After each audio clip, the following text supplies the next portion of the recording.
الحمد لله الذي لا افتقار لذاته وشكر للفرد الذي متوحد بصفاته. هو خالق ورازق، هو في المواعظ صادق، حي قديم لم يمت لا ريب في آياته.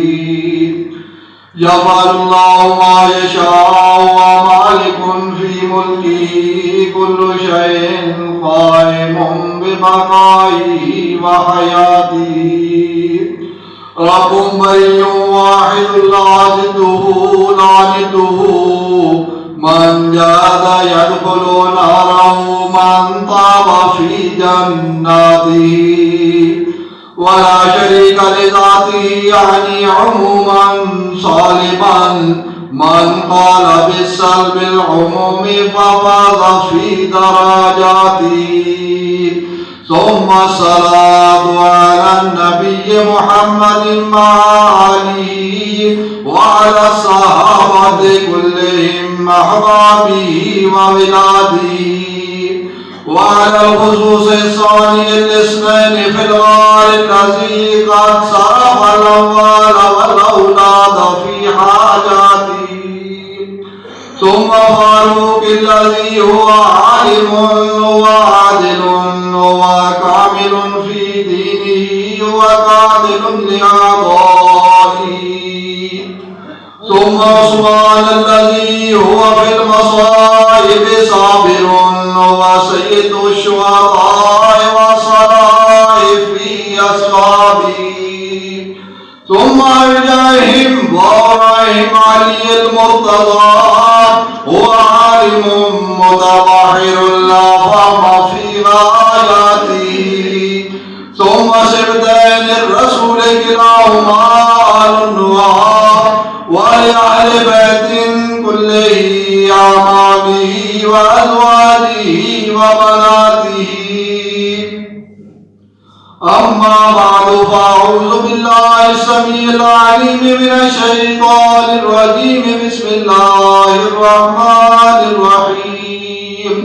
إن الذين قالوا ربنا الله ثم استقاموا تتنزل عليهم الملائكة ألا تخافوا ولا تحزنوا وأبشروا بالجنة التي كنتم توعدون.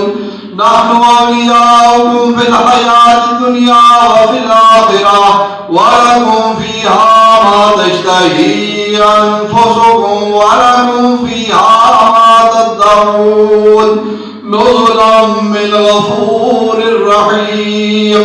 أستغفر الله لي ولكم ولسائر المسلمين والمسلمات والمؤمنين والمؤمنات، فاستغفروه إنه هو الغفور الرحيم.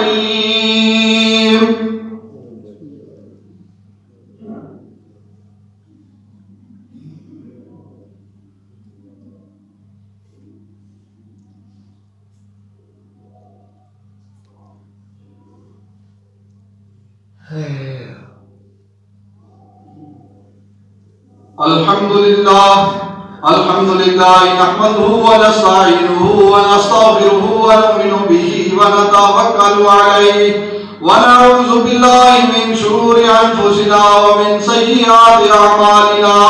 من يهده الله فلا مضل له ومن يضلله فلا هادي له، ونشهد أن لا إله إلا الله ونشهد أن محمدا عبده ورسوله. وقال تعالى: إن الله وملائكته يصلون على النبي يا أيها الذين آمنوا صلوا عليه وسلموا تسليما. اللهم صل على سيدنا ومولانا محمد وعلى آل سيدنا ومولانا محمد وأزواج سيدنا ومولانا محمد وبنات سيدنا ومولانا محمد وأصحاب سيدنا ومولانا محمد وبارك وسلم عليه.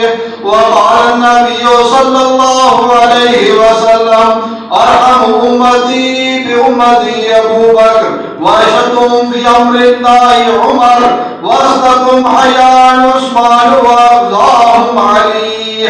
اللهم أيد الإسلام والمسلمين، اللهم انصر العساكر المجاهدين في كل مكان وزمان، اللهم أهلك الكفرة اليهود والنصارى والهنود كما